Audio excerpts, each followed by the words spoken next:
हम एंटरप्रेन्योर बनना चाहते हैं तो पहली चीज जो कि मैं आपके अंदर देखने की कोशिश करूंगा वो ये होगी कि आप इनोवेटिव हो कि नहीं हो।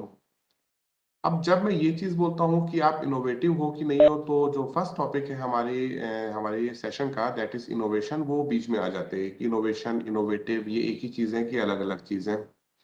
ये एक ही चीज है। Innovation, one person who can do innovation is known as what? Innovative person. And the mindset which is required is known as what? Innovative kind of mindset. हमारे पास सिर्फ एक चीज ये आती है कि हमें ये कैसे पता चलेगा कि what is innovation, what is innovative kind of mindset, and how it is having a differentiation between entrepreneurial kind of mindset और क्रिएटिव काइंड ऑफ माइंडसेट। जब हम ये बात करते हैं कि हमें इनोवेशन देखनी है तो हमें थोड़ा बहुत और चीजों को समझना पड़ेगा यहाँ पर कि इनोवेशन क्या चीज है। एज अ मेंटोर या as a advisor to your company और to your startup, what I mean to say, what I mean to understand with the term innovation। लेकिन ये बात क्लियर है कि अगर आपको एंटरप्रेन्योर बनना है तो आपको इनोवेटिव होना ही पड़ेगा। यहाँ पर जो इम्पोर्टेंट चीज है वो ये है कि if you ask me sir who are entrepreneur, entrepreneur कौन लोग हैं, ये एंटरप्रेन्योरशिप क्या है, how they are different than business person. हमारे घर में जो वेंडर्स आ रहे हैं क्या वो एंटरप्रेन्योर है कि नहीं है, जो आसपास की दुकानें हैं वो एंटरप्रेन्योर है कि नहीं है, या जिन्होंने छोटी मोटी अपनी कोई कंपनी स्टार्ट कर रखी है वो एंटरप्रेन्योर हैं, या जो बड़ी कंपनीज के मालिक हैं और जिनके बारे में आप अक्सर न्यूज़पेपर से पढ़ते रहते हो वो एंटरप्रेन्योर है। एंटरप्रेन्योर ये है कौन? बेटे देखो, ये जो एंटरप्रेन्योरशिप की डेफिनेशन है, ये एंटरप्रेन्योरशिप की डेफिनेशन लास्ट 500 ईयर्स में थोड़ा बहुत चेंज होती रही है। थोड़ा बहुत चेंज होती रही का मतलब ये है कि कुछ कुछ पैरामीटर्स ऐड होते रहे हैं और कुछ कुछ पैरामीटर्स हटते चले गए हैं। लेकिन अगर मैं बात करता हूँ ईयर 2000 ऑनवर्ड की, ईयर 2000 ऑनवर्ड मतलब 22 साल पहले से अब तक और आने वाले टाइम की अगर मैं बात करता हूँ, और इस टाइम को एक चीज और बोली जाती है, this time is known as what? The era of knowledge management. Knowledge management, knowledge management subject भी बहुत वास्ट है, लेकिन नॉलेज मैनेजमेंट का मोटा मोटा पर्पस ये है कि how you are going to manage the knowledge you are carrying, knowledge you are having. Knowledge आप सबको पता है, उसको हम किस तरीके से हैंडल कर रहे हैं उसमें ये चीज आ जाती है कि आप नॉलेज मैनेजमेंट की चीज, ठीक है ना। अब नॉलेज मैनेजमेंट के टाइम पे सर बहुत सारे कुछ स्क्रीन में आ रहा है, एक बार आप देख लेंगे क्या चीजें आ रही हैं। तो जब एरा ऑफ नॉलेज मैनेजमेंट की बात करते हैं तब से अब तक हमने एक एंटरप्रेन्योरशिप की डेफिनेशन को बना दिया है और उसको अभी हम चेंज नहीं कर रहे हैं, हम लोग में से कोई उसको चेंज नहीं कर रहा है। और आने वाले टाइम पे भी एंटरप्रेन्योरशिप की वही डेफिनेशन होने वाली है। पहली चीज तो ये कि एंटरप्रेन्योर इज अ पर्सन, बताना मेरे लिए सब इसलिए जरूरी है क्योंकि the definition of definition is if and only if, and I hope you all understand the meaning of if and only if. एक ऐसा इंसान जिसके पास तीन तरह की क्वालिटीज हैं उसको हम आज की डेट में बोलते हैं कि that person is an entrepreneur. Number one, पहली चीज क्या है? पहली चीज है ability to innovate. I am यहाँ पर जो मैं वर्ड यूज कर रहा हूँ वो यूज कर रहा हूँ ability to. I am not saying that one person should be innovative. What I mean to say ability to innovate. अब इसका क्या मतलब है आने वाले टाइम पे अभी हम इसकी मीनिंग्स देखेंगे। लेकिन यहाँ पर हमने एक जो अल्फाबेट है उसको हमने पिक कर लिया, that is I. I starting from innovation. और बिना आई के आप एंटरप्रेन्योर नहीं बन सकते हो, ये बात फिक्स है as one of the three important parts. Second part जो हमारे पास आता है वो इंपॉर्टेंट चीज है पी। पी का क्या मतलब है? पी का मतलब है प्रॉफिट कंसर्न।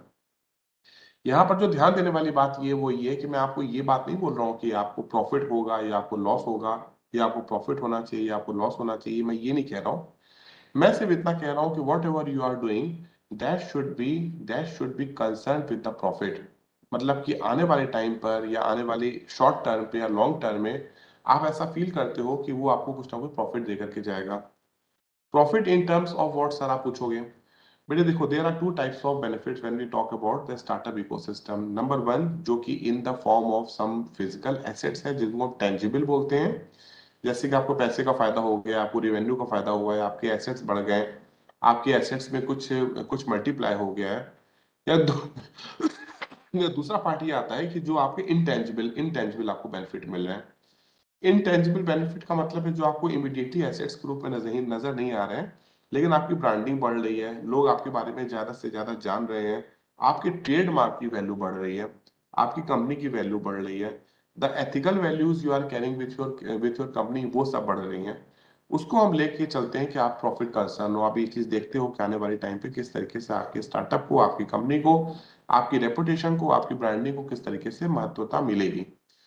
तो थर्ड पार्ट होता है वो ये है कि आप इनोवेशन भी कर रहे हो और आप प्रॉफिट कंसर्न भी हो, लेकिन whatever you are doing that is dedicated towards the society, आप सोसाइटी के लिए कर रहे हो।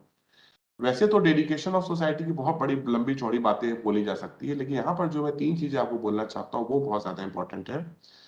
पहली चीज तो ये कि जब आप सोसाइटी के लिए बात करते हो तो आपको इस बात को ध्यान में रखना है कि you are talking about your future customers.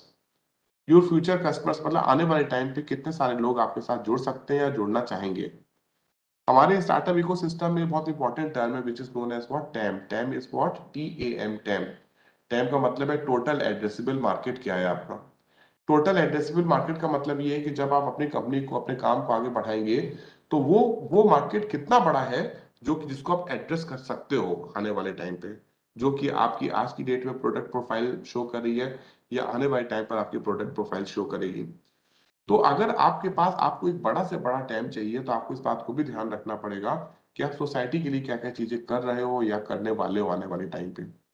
इसको ध्यान में रखते हुए तीन चीजें जो बहुत इंपॉर्टेंट है वो ये कि आपकी कंपनी की एथिकल वैल्यूज क्या है।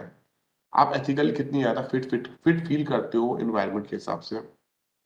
एथिकल फिट करने का मतलब क्या है कि आपकी कंपनी की वैल्यूज क्या है, आपकी कंपनी की कमिटमेंट क्या है, right. These two terms are directly linked with the strategic intent of your company. यहाँ पर जो सेकंड पार्ट आता है वो ये आता है इंक्लूसिव इंक्लूसिव डेवलपमेंट का। इंक्लूसिव डेवलपमेंट ये कहता है कि आप सिर्फ अपने टारगेट मार्केट को ध्यान में ना रख करके उनको भी ध्यान में रखो जो आपके टारगेट मार्केट में नहीं आते हैं। मतलब मेरे कहने का ये है, अगर आपका प्रोडक्ट है जो कि 2,000 से 3,000 रुपए के बीच का है और एक पर्टिकुलर कैटेगरी को फिट करता है, उनके लिए कैटर करता है, तो आप सिर्फ उन्हीं को ही मत ध्यान में रखो बल्कि उन लोगों को भी ध्यान में रखो जो लोग आपके प्रोडक्ट को परचेज हो सकता है ना कर सके क्योंकि बहुत ज्यादा एक्सपेंसिव है, बहुत ज्यादा महंगा है, या इसलिए परचेज ना करें क्योंकि वो बहुत ज्यादा सस्ता है। मेरे कहने का मतलब ये है, जब आप पूरे पूरे मार्केट के होराइजन को एक साथ देखते हो, जब प्रिज्म को एक साथ देखते हो, तब आपको ये देखना पड़ेगा कि आपके ज्यादा से ज्यादा एफर्ट तो वहां पर हो ही रहे हैं जो आपका टारगेट मार्केट है, लेकिन आप उन लोगों को भी इंक्लूड कर रहे हो जो लोग अभी आज की डेट में आपसे परचेज, आपके प्रोडक्ट को परचेज नहीं कर पा रहे हैं। This is known as what, the inclusive development. जैसे कि आपको मीनिंग से भी समझ में आ रहा होगा, इंक्लूसिव डेवलपमेंट मतलब आप डेवलपमेंट की बात कर रहे हो लेकिन ये डेवलपमेंट इंक्लूसिव है। इंक्लूसिव मतलब including everyone, including everyone in the society, from the bottom of the pyramid also. आप समझ रहे हो कि आप उनके लिए भी क्या चीज कर सकते हो। और तीसरी इंपॉर्टेंट चीज क्या है यहाँ पर जिसको हम बोलते हैं इकोलॉजिकली फिट होना, यानी कि आपका सस्टेनेबल डेवलपमेंट क्या है सोसाइटी के लिए। आप लोग पोल्यूशन को देख रहे हो, वाटर में पोल्यूशन है, एयर में पोल्यूशन है। बड़ी से बड़ी कंपनीज आती हैं, अपना पूरा प्रोडक्शन यूनिट बनाती है, ध्यान नहीं देती है कि वो विलेजर्स अनरेस्ट के लिए क्या प्रॉब्लम होगी, सोशल अनरेस्ट के लिए क्या प्रॉब्लम होगी, कस्टमर्स के अनरेस्ट के लिए क्या प्रॉब्लम होगी। वो सिर्फ अपने प्रोडक्ट को बनाने की कोशिश करती है। और जब प्रोडक्ट बन जाता है तो ऐसी कोई गाइडलाइन नहीं होती कि इसको डिस्पोज कैसे करना है। मतलब आप जब प्रोडक्ट यूज कर रहे हो तब भी वो पोल्यूशन को नुकसान पहुंचा रहा है, जब आपने प्रोडक्ट बनाया तब तो उसने पोल्यूशन को नुकसान पहुंचाया ही पहुंचाया, और जब आप उसको डिस्पोज करना चाहते हो, जब आप उसको खत्म करना चाहते हो, उसकी लाइफ लाइफ खत्म हो गई है, तब भी वो अल्टीमेटली पोल्यूशन को नुकसान पहुंचा रही है। तो एक एंटरप्रेन्योर की ये भी ड्यूटी बनती है टुवर्ड्स सोसाइटी कि आप सस्टेनेबल डेवलपमेंट के लिए, इकोलॉजिकल पॉइंट ऑफ व्यू के लिए आपके प्रोडक्ट या आपके बिजनेस कुछ ऐसा हार्म तो नहीं पहुंचा रहे सोसाइटी को। तो मैं इस स्लाइड को एक बार रिपीट करने की कोशिश करता हूँ। नंबर वन, आज की डेट में एंटरप्रेन्योर वो है जिनके पास तीन क्वालिटीज है, इस बात को बिल्कुल आप ध्यान रखिए। नंबर वन, ये बेसिक प्राइम क्वालिटीज हैं जिसके लिए कोई भी कॉम्प्रोमाइज नहीं किया जा सकता। नंबर वन, आपको इनोवेटिव होना पड़ेगा, इसमें कोई डाउट नहीं है। नंबर टू, आपको प्रॉफिट कंसर्न भी होना पड़ेगा, इसमें भी कोई डाउट नहीं है। और तीसरी और इंपॉर्टेंट चीज कि आपको हर चीज में शो करना पड़ेगा कि आप सोसाइटी के लिए क्या चीज कर रहे हैं, जिसमें तीन इंपॉर्टेंट चीजें आती हैं जिसको अभी हमने डिस्कस किया है। अगर आप आज की डेट की बात करते हो तो आप एक ऐसे आदमी हो जो कि आप बिजनेस करने के लिए, वेंचर डेवलपमेंट करने के लिए मार्केट में आए हो, आपके पास ये तीनों चीजों की क्वालिटीज है, तो मैं आपको फ्रॉम द ईयर 2000 ऑनवर्ड ये कहूंगा कि आप एक एंटरप्रेन्योर हो, अदरवाइज आप एक एंटरप्रेन्योर नहीं हो। ठीक है, चलिए नेक्स्ट पीपीटी में आप दोबारा आपके पास आता हूँ। अब इन तीनों चीजों में जो कि अभी मैंने आपको डिस्कस की है आईपीएस में, इसमें सबसे ज्यादा इंपॉर्टेंट क्या है, इनोवेशन है, जिसको हमने सबसे पहले पहली स्लाइड्स में देखा है कि हम इनोवेशन के साथ हम कॉपी कॉम्प्रोमाइज किसी भी लेवल पर नहीं कर रहे हैं। अगर हम इनोवेशन के साथ आगे बढ़ते हैं तो perhaps this is the only difference between an entrepreneur and a business person. अगर आप मुझसे पूछते हो सर एंटरप्रेन्योर क्या है और ये हाउ बिजनेस पीपल के साथ डिफरेंट है, तो ये है कि एंटरप्रेन्योर वो आदमी है जिसको कंटिन्यूअसली इनोवेशन करना है, अपने काम पे, अपने वेंचर पे कंटिन्यूअसली इनोवेशन करना है। जबकि बिजनेस पर्सन के लिए जरूरी नहीं है। उसने एक बार इनोवेशन की, उसके प्रोडक्ट में एक बार इनोवेशन आई, उसके प्रोसेस में एक बार इनोवेशन आई, अब वो ये कोशिश करता है कि ज्यादा से ज्यादा लंबे समय तक उस इनोवेशन का वो फायदा ले ले और उस इनोवेशन से जितने पैसे कमा सकता है उतने पैसे वो कमा ले। और शायद उसके लिए एक सस्टेनेबिलिटी एक एक एक पैरामीटर बन जाती है जिसको वो बहुत ज्यादा ध्यान नहीं देता है कि आज तो उसका बिजनेस चल रहा है लेकिन आने वाले टाइम पे उसका बिजनेस चलेगा कि नहीं। अगर आप अपने वेंडर्स की बात करना चाहते हो, अगर आपने शॉपकीपर्स की बात करना चाहते हो, तो आप देखोगे वहां पे इनोवेशन बहुत लिमिटेड इन्वॉल्व है, बहुत ज्यादा इनोवेशन वहां पर इन्वॉल्व नहीं है। आप उन लोगों को बिजनेस पर्सन कह सकते हो, लेकिन अगर आप अपनी बात कर रहे हो, अगर आप बोलते हो सर मुझे एंटरप्रेन्योर बनना है, तो इनोवेशन इसलिए रिक्वायरमेंट है इनोवेशन की, क्योंकि यहाँ पर जो क्वेश्चन है वो सिर्फ सस्टेनेबिलिटी का नहीं है। यहाँ पे क्वेश्चन सस्टेनेबिलिटी के साथ साथ ग्रोथ का भी है, यानी कि आप ग्रोथ के पैरामीटर को अपने साथ कैसे लेकर के जाते हो। तो जो तीन चीजें बहुत ज्यादा इंपॉर्टेंट है आप लोगों के लिए, स्टूडेंट्स के लिए, वो ये है। नंबर वन, आपको एक कॉन्सेप्ट समझना पड़ेगा इनोवेशन क्या, यानी कि इनोवेटिव माइंडसेट का। मेरे कहने का मतलब ये है कि आपका जो माइंडसेट है ये हमेशा इनोवेटिव होना चाहिए। मतलब ये है कि आपको हर चीज देख करके समझ में आनी चाहिए कि इस चीज का मार्केट को अगर आप लॉन्च करते हो तो मार्केट का रिस्पॉन्स क्या होगा। कोई प्रोसेस ऑलरेडी चल रहा है, उस प्रोसेस में भी आपका ऑब्जर्वेशन इतना स्ट्रांग हो कि आप देख करके तुरंत क्विकली डिसाइड कर सको कि इसका बेनिफिट क्या है और इसके लॉसेस क्या चीज है। यहाँ पर सेकंड इंपॉर्टेंट चीज ये है, वो क्या है, वो ये कि यहाँ पर we are talking about the continuous innovation. It should not be like this कि आपने कोई एक बार इनोवेटिव प्रोडक्ट बना लिया, आपने कोई इनोवेटिव सर्विस बना ली और उसके बाद आपने इनोवेशन से हाथ धो लिया कि हाँ चलो अब कोई जरूरत नहीं, अब तो मेरा बिजनेस चलता ही रह जाएगा। एंटरप्रेन्योर के साथ इनोवेशन इस तरीके से जुड़ा हुआ है जैसे आपके साथ आपकी सोल जुड़ी हुई है। आपको एवरी टाइम एवरी मोमेंट आपको एक चीज समझनी पड़ेगी कि आपको कुछ ना कुछ इनोवेटिव चीज माइंड में लेकर के सोसाइटी में लेकर के आनी है, ताकि आपके पास एक एज रहे। और वो एज सिर्फ इसलिए नहीं है क्योंकि आप कॉम्पिटिटर्स के ऊपर बने हुए हो, वो एज इसलिए भी हो कि ज्यादा से ज्यादा आप वैल्यू दे सकते हो अपने कस्टमर्स को या अपने फ्यूचर कस्टमर्स को। और जो तीसरी इंपॉर्टेंट चीज है, वो तीसरी इंपॉर्टेंट चीज क्या है कि यहाँ पर हम जो इनोवेशन की बात करते हैं वो किसी इंडिविजुअल इनोवेशन की बात नहीं करते। मतलब अगर आप एक एंटरप्रेन्योर हो, अगर आप स्टार्टअप प्रमोटर हो, तो this innovation is not linked only with you, rather it is linked with a team. और आपके साथ जो आपकी टीम है, जिसमें प्रोमोटर्स हैं, जिसमें को प्रोमोटर्स हैं, जिसमें एडवाइजर्स हैं, जिसमें मेंटर्स हैं, जिसमें आपके फैमिली मेंबर्स भी हो सकते हैं, जिसमें आपके कुछ फ्रेंड्स भी हो सकते हैं, हम उन सबको बना करके एक टीम बनाते हैं। और अब हम ये कह रहे हैं कि आपकी पूरी पूरी टीम में ये इनोवेटिव माइंडसेट होना चाहिए। फिर देखो यहाँ पर अब मैं आपकी कोर टॉपिक पर आ रहा हूँ, that is innovation, the first topic of your this session. यहाँ पर इस चीज को मैं चाहूंगा कि आप लोग थोड़े अच्छे से समझ सको। जब हम यहाँ पे इनोवेशन की बात करते हैं तो कुछ चीजें ऐसी हैं जो कि आपको बहुत ही ज्यादा क्लियरली समझनी पड़ेगी। वो ये है कि जब हम इस, वैसे तो इनोवेशन की बहुत बड़ी डेफिनेशन है और एक्चुअली इनोवेशन भी एक अलग अलग फील्ड्स में हो सकता है, राइट। लेकिन यहाँ पर हम बात कर रहे हैं सिर्फ और सिर्फ उस इनोवेशन की जो कि एंटरप्रेन्योर के माइंडसेट से रिक्वायरमेंट है। अगर आप एंटरप्रेन्योर बनना चाहते हो तो एंटरप्रेन्योर के माइंडसेट से आपको इनोवेशन का क्या मतलब समझना चाहिए। यहाँ पर हम सिर्फ उन 5 चीजों की बात कर रहे हैं। वो 5 चीजें क्या है? Number one, what is exactly innovation, that we will discuss in the next slide. उसके बाद हम लोग इस बारे में बात करेंगे कि इनोवेट आपको करना कहां पर है। तीसरी चीज ये है कि हु विल डू इनोवेशन।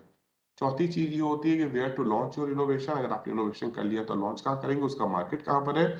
और पांचवी और लास्ट चीज ये है कि हम दो तरीके की इनोवेशन, ओपन और क्लोज इनोवेशन में, हम लोग एंटरप्रेन्योरशिप में आजकल के जमाने में क्लोज इनोवेशन को ही क्यों प्रेफर करते हैं। तो यहाँ पर मैं पहली चीज आपको बताने जा रहा हूँ, उसका मतलब क्या है, व्हाट इज एग्जैक्टली इनोवेशन। देखो बेटे, यहाँ पर 3 टोटल तरीके के टर्म्स आते हैं जो आप लोगों ने सुन रखा होगा। Number one is invention, number two is creation यानी कि creative mindset, number three is the innovation, that is innovative mindset. अगर मैं आप लोगों से ये पूछूं कि what is the difference between creativity and innovation, तो आप लोग इसमें क्या जवाब दोगे? मैं रिपीट करता हूं अपने क्वेश्चन को। मैंने आपसे ये पूछा कि what do you mean by creativity and innovation. Creativity will come first और इनोवेशन विल कम फर्स्ट। देखो आप लोग इस बात को बहुत ध्यान से समझो।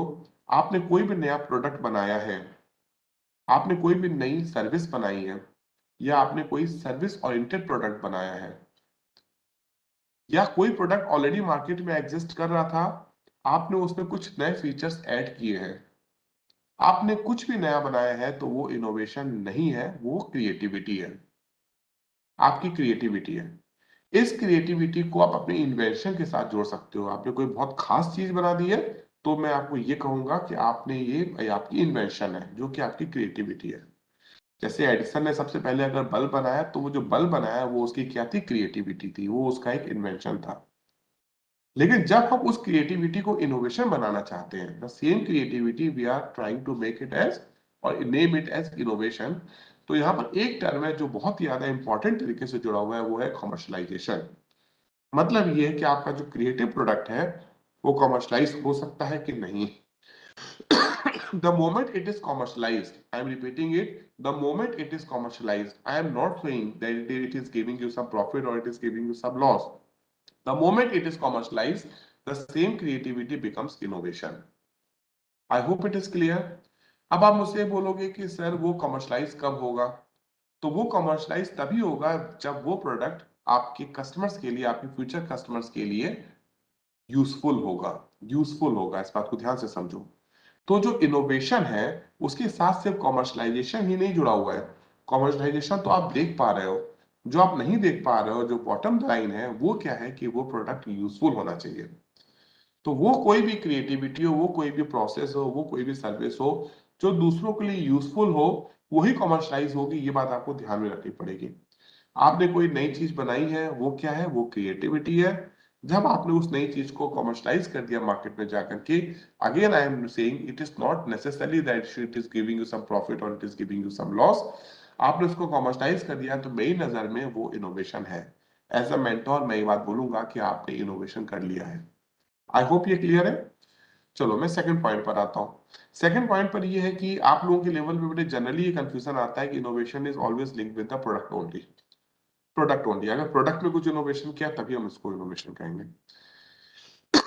आपने प्रोडक्ट में कुछ इनोवेशन किया है, वेल एंड गुड। लेकिन अगर आपने प्रोडक्ट में कोई इनोवेशन नहीं किया है, या आप नहीं कर सकते हो, या आपको लग रहा है कि प्रोडक्ट मैच्योर्ड हो चुका है और अब इसमें बहुत ज्यादा इनोवेशन नहीं हो सकती है, अगर हो भी सकती है तो कम से कम आपके या आपकी टीम के द्वारा नहीं हो सकती है, अगर आपको ऐसा लगता है, तो जरूरी नहीं है कि आप प्रोडक्ट इनोवेशन को लेकर के ही चलो। आप हो सकता है कि हो सकता है बेटे आप में से किसी ने लिखा है सर्विस में भी। बेटे देखो, in the startup ecosystem all the services are concerned as service oriented product. मेरे लिए वो सारी प्रोडक्ट है। जैसे आप सलून में जाते हो, आपने हेयर कट लिया है, तो जो हेयर कट है वो मेरे लिए प्रोडक्ट है। राइट, आपने फेशियल कराया है तो मेरे लिए प्रोडक्ट है। फेशियल 4 तरीके के आपके सलून में अवेलेबल है, तो मेरे लिए वो चारों अलग अलग प्रोडक्ट है। तो जो सर्विसेज है उनको भी हम एज अ प्रोडक्ट लेकर के चलते हैं। राइट, तो आप प्रोडक्ट में अगर इनोवेशन कर सकते हो तो सही है। अगर आपको लगता है प्रोडक्ट में इनोवेशन नहीं हो सकता, डिजाइन में हो सकता है, वाटर की बॉटल में हो सकता है, शैम्पू की बॉटल में हो सकता है, पैकेजिंग में हो सकता है, या जो आप मटेरियल यूज कर रहे हो पैकेजिंग के लिए वहां पर हो सकता है, तो मेरे लिए वो भी एक इनोवेशन कंसीडर होगी। राइट, तो प्रोडक्ट में नहीं हो सकता है तो आपने प्रोसेस में देखा। अगर प्रोसेस में भी या नहीं हो सकता आपको लगता है, तो कोई बात नहीं, आप प्रोसेस में ट्राई करो। डिजाइन में ट्राई करने के भी नहीं हो सकता तो आप प्रोसेस में ट्राई करो। प्रोसेस क्या चीज है? प्रोसेस का मोटा मतलब ये कि कोई सामान आपकी शॉप में पहले मिल रहा था, जिसको आपको शॉप से आके परचेज करना था। आज की डेट में आप ऑनलाइन ऑर्डर कर सकते हो, और घर में बैठे बैठे सप्लाई चेन इतनी स्ट्रांग है कि आपके घर में बैठे बैठे 15-20 मिनट पे, 1 घंटे में प्रोडक्ट आपके घर में आ जाएगा। तो इसको हम लोग क्या बोलते हैं? इसको हम लोग बोलते हैं कि आपने प्रोसेस में कुछ इनोवेशन किया है। एक्चुअली मेरा मतलब यहाँ पर सिर्फ इस प्रोसेस से नहीं है जो कि ये सप्लाई चेन आपके घर तक आ रही है। आप जब बिजनेस करते हो तो आपके पास अलग अलग डिवीजन है, मार्केटिंग में है, एचआर में है, लॉजिस्टिक्स में है, लीगल में है, राइट, फाइनेंशियल डिपार्टमेंट में है, इंटरनल सप्लाई चेन में। मैं इस सब के प्रोसेस की बात कर रहा हूँ। आप फैक्ट्री के अंदर जाते हैं, आपको लगता है कि इस तरीके से प्रोडक्ट बनाया बनाया जा रहा है, लेकिन कुछ चेंज करके आपको प्रोडक्ट को कुछ बेटर तरीके से आप मैन्युफैक्चर कर सकते हो, या प्रोडक्ट में आपको लगता है कि कुछ कलर कॉम्बिनेशन चेंज किया जा सकता है। तो मेरी नॉलेज में प्रोसेस का इनोवेशन होना भी उतना ही ज्यादा इंपॉर्टेंट है। और लास्ट चीज क्या है? लास्ट चीज है बिजनेस मॉडल। बिजनेस मॉडल मतलब कि आपकी कंपनी, आपका प्रोडक्ट बन गया है, आपने मार्केट में लॉन्च किया है, अब आपको best to best business model चाहिए, सो दैट बहुत क्विकली आपका जो प्रोडक्ट है वो मार्केट में सेल होना शुरू करे। अब बिजनेस मॉडल क्या है? वैसे तो बिजनेस मॉडल आप अपनी अपनी अलग अलग तरीके के लिए आप फॉलो कर सकते हो। अगर आप बिजनेस मॉडल को ठीक से पढ़ना चाहोगे तो आप देखोगे कि इस समय पूरे पूरे वर्ल्ड में लगभग 10 से 12 बिजनेस मॉडल्स हैं जो कि बहुत ही ज्यादा पॉपुलर है। आप बड़ी बड़ी कंपनीज की बात करते हो, फेसबुक की बात करो, फिलिप्स की बात करो, या आप उषा कंपनी की बात करो, आप एचपी के लैपटॉप्स की बात करो, आप एप्पल की बात करो, ये जितनी भी कंपनीज हैं वो कुछ ना कुछ बिजनेस मॉडल के ऊपर चल रही हैं। राइट। और ये बिजनेस मॉडल ये चीज बताता है कि अब बहुत सारे स्टेक होल्डर्स में से किस स्टेक होल्डर को सबसे ज्यादा वैल्यू देकर के आगे चलना है। जैसे कि कस्टमर सेंट्रिक बिजनेस मॉडल है, या आपका एम्प्लॉय सेंट्रिक बिजनेस मॉडल है, या innovative kind of business model है, या platform kind of business model है, या SaaS kind of business model है। तो आपका बिजनेस मॉडल क्या है ये भी बहुत ज्यादा इंपॉर्टेंट रखती है। लेकिन मजे की बात ये अच्छी चीज क्या है कि आज के टाइम पे मैं हम लोग देख रहे हैं जितने भी यूनिकॉर्न्स हैं, जितने भी बड़ी कंपनीज वर्ल्ड वाइड हैं, उन्होंने अपने खुद के बिजनेस मॉडल बना रखे हैं। और ये बिजनेस मॉडल उन्हें उनके लिए बिल्कुल इनोवेटिव है, जिससे उनको कुछ कॉमर्शियल बेनिफिट मिल रहा है। ये बिजनेस मॉडल कुछ हाइब्रिड मॉडल्स भी हो सकते हैं, जहां पे वो दो मॉडल्स को, तीन मॉडल्स को एक साथ लेकर के चल रहे हैं। और कुछ अलग भी बिजनेस मॉडल्स हो सकते हैं जो कि वो उन्होंने खुद ही अपनी तरफ से डेवलप किए हैं। तो मेरे कहने का मतलब ये है कि अगर आप इन चारों में से कहीं पर भी इनोवेशन कर सकते हैं, इसलिए मैंने टर्म यूज किया एंड ऑब्लिक और, आप लोगों को दिख रहा होगा एंड ऑब्लिक और। अगर आप इनमें से कहीं पर भी अगर आप इनोवेशन यूज कर रहे हैं, तो for me as a mentor I will say that you are an entrepreneur. चलिए थर्ड पॉइंट पर आता हूँ। थर्ड पॉइंट पर आने के लिए आपको पहले पॉइंट को जो ध्यान से समझना पड़ेगा, मैंने टर्म यूज किया था एबिलिटी टू इनोवेट। मैंने टर्म बिल्कुल नहीं यूज किया है कि आप इनोवेटिव हो। तो आप बोलोगे सर अगर मैं इनोवेटिव नहीं हूं तो क्या मैं एंटरप्रेन्योर बन सकता हूं? तो मेरा जवाब है इसमें कि यस, आप बन सकते हो। आपको इस बात को ध्यान रखना पड़ेगा कि जो लोग इनोवेशन कर रहे हैं वो थिंकर्स हैं, वो मैनेजमेंट थिंकर्स हैं, वो आपके मेंटोर्स हैं, वो आपके एडवाइजर्स हो सकते हैं। हो सकता है वो आपकी R&D कंपनी में टीम में काम करते हो, रिसर्च एंड डेवलपमेंट में। जो लोग आपका इनोवेशन कर रहे हैं वो लोग इनोवेटिव माइंडसेट से कर रहे हैं। यहाँ पर जो एंटरप्रेन्योर है उसके लिए हम ये चीज को बांध नहीं सकते हैं कि the person should be innovative और innovation kind of innovation dream. What I mean to say, ऐसा हो सकता है कि जो लोग क्रिएटर हैं वो अलग हों, जो लोग क्रिएटर हो वो लोग अलग हो, ऐसा हो सकता है। आपको बस इनोवेटिव माइंडसेट अपने साथ रखना है। इनोवेटिव माइंडसेट रखने का मतलब ये है कि जो भी चीज इन्वायरमेंट में हो रही है उसको देख कर क्या समझ सको कि क्या चीज मार्केट में बिक सकती है, क्या चीज हम मार्केट में ले आए तो उसका हम एडवांटेज लोगों को दे सकते हैं, या कॉमन टर्म जिसको हम यूज कर सकते हैं कि जिसका हमें कुछ वैल्यू प्रोपोजिशन मिल रहा है। मेरे कहने का मतलब ये है, आप लोग सब लोग बहुत बड़ी बड़ी कंपनीज में ओनर्स को जानते होंगे। जैसे कि एयरटेल की ओनर को आप जानते हैं, भारती जी को, ठीक है ना? अब सुनिए, मित्तल भारती जी ने क्या किया, उन्होंने बहुत सारे बिजनेसेस मार्केट में ट्राई किए, ठीक है। अब अब एक प्रोडक्ट ऐसा उन्होंने देखा जिसको हम लोग push button kind of phone set कहते थे, टेलीफोन सेट कहते थे। ये जो push button of telephone set है उन्होंने बनाया नहीं, उन्होंने मैन्युफैक्चर नहीं किया, लेकिन उन्होंने एक एग्जीबिशन में जाकर के देखा क्या इस तरह के फोन सेट अवेलेबल हैं। उस समय की बात है जब इंडिया में एलोनॉक काइंड के फोन सेट चलते थे, जो को घुमा घुमा के फोन करते थे, 5 9 6 8 2 3, राइट। उन्होंने पुश बटन काइंड के फर्स्ट टाइम उन्होंने उस फोन को रिप्लेस किया, जहां पर आप बटन दबा दबा करके नंबर्स डायल करते थे, 95435296। अब ये जो प्रोडक्ट है, ये प्रोडक्ट उन्होंने बनाया नहीं, उन्होंने ये प्रोडक्ट देखा कहीं और पर। जब उन्होंने प्रोडक्ट कहीं और पे देखा तो उसका मतलब ये उसके क्रिएटर कुछ और लोग थे। लेकिन उन्होंने ये माइंडसेट लगाया कि ये प्रोडक्ट अगर हम इंडिया में ले आते हैं तो इंडिया में ये प्रोडक्ट बिक सकता है। तो यहां पर आपको चीज देखना पड़ेगा कि क्रिएटिव माइंडसेट और इनोवेटिव माइंडसेट में क्या डिफरेंस है।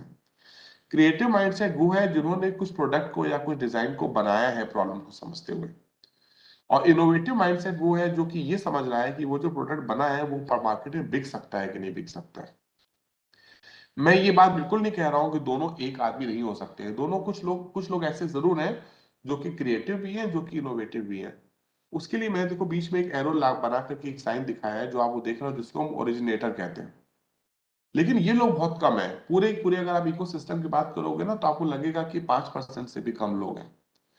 जैसे कि मैंने कोई प्रोडक्ट पहले डेवलप किया और डेवलप करने के बाद मैंने उस प्रोडक्ट को मार्केट में लेकर के आया, ऐसे लोग आपको बहुत कम मिलेंगे। इसलिए मैं जो टर्म यूज कर रहा हूं वो क्या, ability to innovate. Ability to innovate का मतलब क्या है कि आप मार्केट में इनोवेटिव माइंडसेट से मूव करके देखते हो कि क्या क्या चीजें मार्केट में एग्जिस्ट करती हैं जिसको हम मार्केट में जाकर के सेल आउट कर सकते हैं। जैसे कि आप घर में बहुत अच्छी कोई डिश बना सकते हो, आप घर में बहुत अच्छा खाना बना सकते हो। आप एक क्रिएटिव पर्सन जरूर हो, लेकिन ये इनोवेशन तब तक नहीं है जब तक कि ये मार्केट में नहीं आ रही है, जब तक आप रेस्टोरेंट खोल करके इन सब चीजों को इंट्रोड्यूस नहीं करते हो। अब ये आप भी हो सकते हो और ये मैं भी हो सकता हूँ। आपने मुझे किसी दिन घर में खाने में बुलाया, मैंने खाना खा करके देखा, मुझे लगा कि बहुत अच्छा खाना है, मुझे लगता है कि मैं कुछ रेस्टोरेंट बना करके या कुछ चेन ऑफ रेस्टोरेंट्स बना करके इस रेसिपीज को, इस खाने को मैं मार्केट में इंट्रोड्यूस कर सकता हूँ। तो आप क्या बोलोगे, क्या आप एंटरप्रेन्योर हो कि मैं एंटरप्रेन्योर हूँ? तो एंटरप्रेन्योर वो आदमी है जो इस चीज को समझ सकता है, जो इस बात को समझ रहा है कि हाँ ये मार्केट में प्रोडक्ट बिक सकता है। आपने बहुत सी पेंटिंग बनाई है as a hobby, right? Painting बना करके आपने अपने घर पे रख दी है, तो मैं ये बात जरूर बोलूंगा कि आप क्रिएटिव पर्सन हो, लेकिन मैं समझ सकता हूँ कि आपके अंदर क्या क्रिएटिविटी है। इस तरह की 1 2 10 15 20 पेंटिंग्स को मार्केट में जाकर के बेच सकता हूँ, तो वो समझना पड़ेगा कि I am having innovative kind of mindset. तो when we are talking about the entrepreneurship के लिए प्लीज इस बात को ध्यान में रखिए, creative mindset is not that much required, जितना ज्यादा रिक्वायर्ड क्या है, इनोवेटिव काइंड ऑफ माइंडसेट। तो that is why innovation is linked with commercialisation, and commercialisation तभी होगा जब आपको प्रोडक्ट क्या लगेगा, यूजफुल लगेगा। बेटे यहाँ पर चौथी चीज जो इनोवेशन से रिलेटेड आपको समझनी पड़ेगी वो ये है कि जितनी भी चीजों की मैंने बात की है, चाहे मैं डिजाइन की बात करूं, प्रोडक्ट की बात करूं, प्रोसेस की बात करूं, या फिर मैं आप लोग साथ बिजनेस मॉडल की बात करूं, हमें इससे भी कोई मतलब नहीं है कि मैं सबसे पहले उसको बनाना शुरू कर दूं। नहीं, मेरे पास एक टारगेट मार्केट है, उस टारगेट मार्केट को मैं देख रहा हूं, जिसको मैं सर्व करना चाहता हूं। कोई इनोवेशन 10 साल से ऑलरेडी यूएस में है, but first time I am bringing it to India. Please listen carefully. First time I am bringing it to India, तो for me it is innovation. कोई इनोवेशन दिल्ली में ऑलरेडी है, और दिल्ली से सबसे पहले आप मध्य प्रदेश लेकर के जा रहे हो, दिल्ली में ऑलरेडी 2 साल से थी, या प्रोसेस 2 साल से था, वो डिजाइन 2 साल से था, लेकिन फर्स्ट टाइम आप मध्य प्रदेश के किसी टाउन में लेकर के जा रहे हो उस इनोवेशन को, तो मेरे लिए वो इनोवेशन है। मेरा मतलब ये है कि आपको सिर्फ अपना टारगेट मार्केट देखना है, आपको ये नहीं देखना है कि आप सबसे पहले सब चीजें छोड़ करके साइंटिस्ट बन जाओ, या आप सब बड़े थिंकर बन जाओ। नहीं, हमें क्या करना है, हमें बस ये देखना है कि क्या चीज हम अपने मार्केट में जाकर के उसको, उस इनोवेशन को इंट्रोड्यूस कर सकते हैं। फिफ्थ पॉइंट जो है, इस फिफ्थ पॉइंट में जरा दो चीजें जिसको आप समझिए। ये जो मैं आपको फिफ्थ पॉइंट बताने जा रहा हूँ ना, मैं आपको अपने अपने एक्सपीरियंस से बता रहा हूँ, ऑल्दो मैं इसमें थोड़ा गलत हो सकता हूँ। पहले इस पॉइंट को समझने से पहले आपको ये समझना पड़ेगा कि ओपन इनोवेशन और क्लोज इनोवेशन क्या होती है। ओपन इनोवेशन का मतलब ये है कि मुझे बनाना था पेन, और पेन बनाने के लिए मैंने बहुत कुछ करने की कोशिश की, मैंने पूरा सेटअप लगाया, काम करना स्टार्ट कर दिया, और मैं पेन बना रहा था। लेकिन पेन बनाते बनाते मुझे ऐसा फील हुआ कि अगर मैं इसमें कुछ और एफर्ट्स डाल दूं तो शायद ये पेंसिल बन जाए। मैं पेन बनाना चाह रहा था, लेकिन पेन बनाते बनाते मुझे ऐसा फील हुआ कि पेन तो नहीं बन रहा है, लेकिन मैं अगर इसमें कुछ अपने एफर्ट्स डालूं, कुछ अपने और पैसा डालूं, कुछ अपनी और रिसोर्सेज डालूं, तो हो सकता है कि मैं पेंसिल बना लूं, और ये पेंसिल वो बनेगी जो कि इस पे ये फीचर्स होंगे।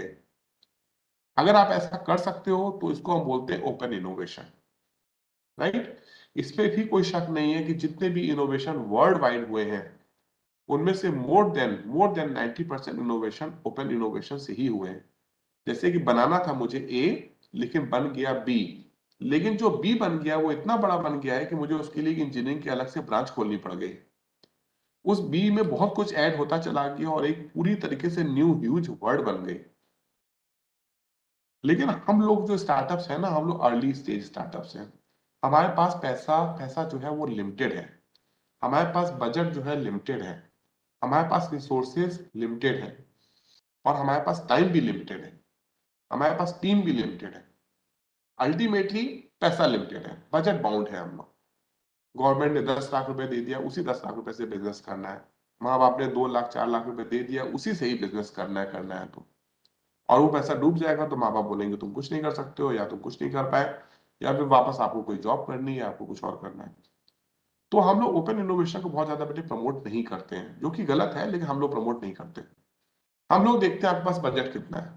आपको ये ध्यान रखना है कि अगर आपको पेन बनाना है, और आपने पेन के लिए ही काम किया है, जिसको हम लोग पीओसी या पीओवी और आगे कुछ टर्म्स पे बात करते हैं हम लोग, और अगर आपको लगता है कि पेंसिल बन सकती है, तो मैं बोल दूंगा नहीं बेटे, पेंसिल नहीं बनानी है, हमें पेन ही बनाना है।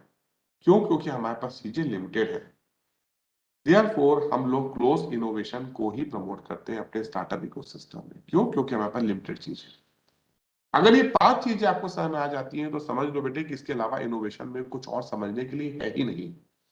आपको सिर्फ ये 5 चीजें समझनी है। तो मैं इन पांचों चीजों को दोबारा एक बार रिपीट करने की कोशिश करता हूँ। व्हाट इज एग्जैक्टली इनोवेशन, ये आपको तब समझ में आएगा जब आप थोड़ा सा इसको क्रिएटिविटी से और इन्वेंशन से अलग होकर के समझेंगे, जैसा कि अभी हमने देखा है। वेयर टू इनोवेट, आपको इनोवेट करना कहां पर है? प्रोडक्ट में करना है, प्रोसेस में करना है, डिजाइन में करना है, बिजनेस मॉडल में करना है। इन चारों के अलावा कहीं और नहीं करना है, और इन चारों में ही करना है। इन चारों में से किसी भी एक में कर लेंगे तो मेरे लिए वो इनोवेशन है। अब हु विल डू इनोवेशन? अगर आप कर सकते हैं तो वेल एंड डू, अगर आप नहीं कर सकते हो तो कम से कम देखो कि आप इनोवेशन कहां से पिक कर सकते हो। फिर इनोवेशन लॉन्च कहां पे करना है? Don't think about the huge word. आप सिर्फ अपने टारगेट मार्केट को देखो कि आपको यहां पर इनोवेशन को इंट्रोड्यूस करना है। और लास्ट वन ये है, क्योंकि आपके पास लिमिटेड रिसोर्सेज हैं, लिमिटेड फंड है, तो we always suggest you people to go only for the close kind of innovation. और क्लोज काइंड ऑफ इनोवेशन में जाने के लिए जरूरी क्या है कि आपका होमवर्क बहुत अच्छे से तैयार हो जाए कि आपको एग्जैक्टली क्या करना है। अगर हम ये पांच चीजें कर लेते हैं तो जो हमारे पास नेक्स्ट आता है वो ये आता है कि मैं आपको एंटरप्रेन्योरशिप के बारे में जो लिंक टर्म्स है वो आपको थोड़ा सा और एक्सप्लेन कर देता हूँ। पहली चीज तो ये कि आप लोग आज जिस पोजीशन में हो उसको हम लोग कहते हैं कि आप लोग एस्पायरेंट एंटरप्रेन्योर हो। एस्पायरेंट एंटरप्रेन्योर का मतलब क्या है कि आप एंटरप्रेन्योर बनना चाहते हो। ये बहुत ज्यादा जरूरी है कि आप एंटरप्रेन्योर बनना चाहते हो। इसका मतलब ये है कि आप मोटिवेटेड हो, आप सेल्फ मोटिवेटेड हो। और इसके लिए नया टर्म हम लोग जो यूज करते हैं वो है वानाप्रेन्योर। वानाप्रेन्योर मतलब you want to become an entrepreneur. You want to become an entrepreneur, so I am using the term wanapreneur. You are wanapreneur. अगर आपको लगता है कि आप सेल्फ मोटिवेटेड नहीं हो, आप लोगों को बुलाना पड़ता है कि आप लोग आओ वेबिनार कर अटेंड करो, कोई सेशन होने वाला है, या आप लोग को क्लास में जबरदस्ती बिठाया जाता है, या आपको ये सब चीजें बताई जाती हैं, आप सुनना नहीं चाहते हो फिर भी बताई जाती हैं, और जब बताई जाती हैं तो भी आपका दिमाग कहीं और रहता है, आपका ध्यान नहीं है, आपकी प्रायोरिटीज अलग हैं, आपकी प्रायोरिटीज अलग है, मतलब आप बाकी लोगों के बारे में सोच रहे हो, तो ये एक ह्यूमन नेचर है, इसमें कुछ गलती नहीं है। बस मैं इतना कहना चाहता हूँ, फिर आप एंटरप्रेन्योर बनने की कोशिश मत करो। यहाँ पर आपकी प्रायोरिटीज आपकी खुद की होनी चाहिए। हम लोग फैसिलिटेटर हैं। आप मेरे पास आओगे, बोलोगे सारे पैम्फलेट डिजाइन कर दो, मैं मार्केट में प्रोडक्ट लॉन्च करना चाह रहा हूँ, मैं तुम्हारे साथ बैठ करके पैम्फलेट लॉन्च बना दूंगा। आप बोलोगे सर वेबसाइट बनाने में दिक्कत आ रही है, मैं वेबसाइट बना दूंगा। राइट, आप बोलोगे सर प्रोडक्ट सेल नहीं हो रहा है, प्रोडक्ट में कुछ रिफाइनमेंट की जरूरत है, तो मैं आपके साथ बैठ करके प्रोडक्ट रिफाइनमेंट की बात कर लूंगा। आपको किसी पर्टिकुलर डोमेन में मेंटोर चाहिए, आप मुझसे बोलोगे, मैं आपको मेंटोर असाइन कर दूंगा। लेकिन सब ये तभी मैं करूंगा ना जब आप मुझसे बोलोगे कि आप करोगे। राइट, जब आपको कोई जो प्रॉब्लम समझ में नहीं आ रही है और मुझे आपको पुश करना पड़ रहा है, मुझे मतलब किसी भी मेंटोर को इंक्लूडिंग योर फैकल्टी मेंबर्स, अगर हमें आपको पुश करना पड़ रहा है हर चीज को लेकर के, तो फिर ये फील्ड आपके लिए बिल्कुल सही नहीं है। क्योंकि हो सकता है कि शुरुआत में आपको लॉन्चिंग पैड मिल जाए, लेकिन मैंने जो टर्म यूज किया कंटिन्यूअस इनोवेशन के लिए, वो चीज फिट नहीं होगी। वो चीज तभी फिट होगी जब आपको खुद से लगेगा कि हाँ मुझे इस लाइन में आगे जाना है, मुझे ये पर्टिकुलर पर्सन बनना है, या मुझे उसका इमिटेशन बनना है, या मुझे अपनी नई स्टोरी राइट करनी है। इसलिए सबसे पहले जरूरी यह है कि आप खुद को एक एस्पायरेंट एंटरप्रेन्योर फील करते हो कि नहीं फील करते हो। अगर आप खुद को एक एस्पायरेंट एंटरप्रेन्योर फील करते हो तो मेरा मेरा एड्रेस आपके लिए है, यानी कि जिसको मैं यू बोल रहा हूं वो यू आप हो। और अगर आप वो यू हो तो आपको इस बात को ध्यान रखना पड़ेगा, आपको जो कि अभी आप एक एस्पायरेंट एंटरप्रेन्योर हो, आपको एंटरप्रेन्योर बनने के लिए बीच में कुछ डेवलपमेंट की जरूरत है। और इस डेवलपमेंट की जरूरत है क्योंकि इन्वायरमेंट चेंज हो रहा है, इन्वायरमेंट कंटिन्यूअसली चेंज हो रहा है। और इस डेवलपमेंट को हम बोलते हैं एंटरप्रेन्योरियल डेवलपमेंट, या आप बोल सकते हो एंटरप्रेन्योरशिप डेवलपमेंट या एंटरप्रेन्योरशिप डेवलपमेंट प्रोग्राम। ये जो आपका प्रोग्राम हो रहा है जिसमें मैं आज सेशन ले रहा हूं आप लोग के सामने, ये एक एंटरप्रेन्योरियल डेवलपमेंट का पार्ट बिल्कुल है। ये एक एंटरप्रेन्योरियल डेवलपमेंट का पार्ट है। आप लोग बहुत सारे सेशंस अटेंड करोगे इस प्रोग्राम के अंडर में, वो सब के सब एक एंटरप्रेन्योरियल डेवलपमेंट का पार्ट है। Time management, stress management, network management, product development, POC POV को लेकर के prototyping, types of prototyping, minimum viable product develop करना, market strategy, product market fit. जब तक आप शेयर मार्केट तक नहीं चले जाते हो, शेयर मार्केट मतलब शेयर मार्केट में अपनी कंपनी को लॉन्च नहीं करते हो, वहां पे अपनी आप कंपनी को आप लिस्ट नहीं कराते हो, और उसके बाद भी बियॉन्ड दैट ऑल्सो, ये पूरी की पूरी जर्नी में आप थ्रू आउट एंटरप्रेन्योरशिप डेवलपमेंट करते रहते हो अपने अंदर। लेकिन हाँ ये जरूरी है कि ये एक लेवल ऐसा आता है जब आपको लगता है कि यस अब आप इस काम को स्टार्ट कर सकते हो, उसको हम कह रहे हैं एंटरप्रेन्योर डेवलपमेंट आपके अंदर पूरा हो गया है। जब आप बोलते हो कि सर मेरे पास एक वायबल बिजनेस आइडिया है, एक वायबल बिजनेस आइडिया मैंने जनरेट कर लिया है मार्केट में, मैंने जाके मार्केट में बेसिक टेस्टिंग कर ली है, तो मैं आपको बोलने लग जाऊंगा कि आप एक एंटरप्रेन्योर हो। जब आप एक एंटरप्रेन्योर बन जाते हो, आपके पास एक गुड बिजनेस वाइबल आइडिया है, तो फिर आपको एक इंटरप्राइज चाहिए ही चाहिए। वो इंटरप्राइज किस तरीके की हो सकती है, कौन कौन सी इंटरप्राइजेस है, वो अभी हम देखेंगे। लेकिन इंटरप्राइज से मेरा मतलब है आपको एक कंपनी चाहिए, आपको एक फर्म चाहिए, आपको ऑर्गेनाइजेशन चाहिए। अगर आप बिना फर्म बनाए काम करना चाहते हो, बिना ऑर्गेनाइजेशन बनाए काम करना चाहते हो, तो भी आप कर सकते हो, लेकिन at that time we will be quoting you as a professional. आप एक प्रोफेशनल बन सकते हो, राइट। प्रोफेशनल मतलब आप सीए बन जाओ, अपनी प्रैक्टिस करो, डॉक्टर बन जाओ, अपनी प्रैक्टिस करो, कारपेंटर बनो, इलेक्ट्रिशियन बनो, राइट। विजिटिंग फैकल्टी जो आपके पास आती है आपके कॉलेज में, ये सब प्रोफेशनल की कैटेगरीज में। जैसे मैं हूं, मैं एक प्रोफेशनल की कैटेगरी में हूँ।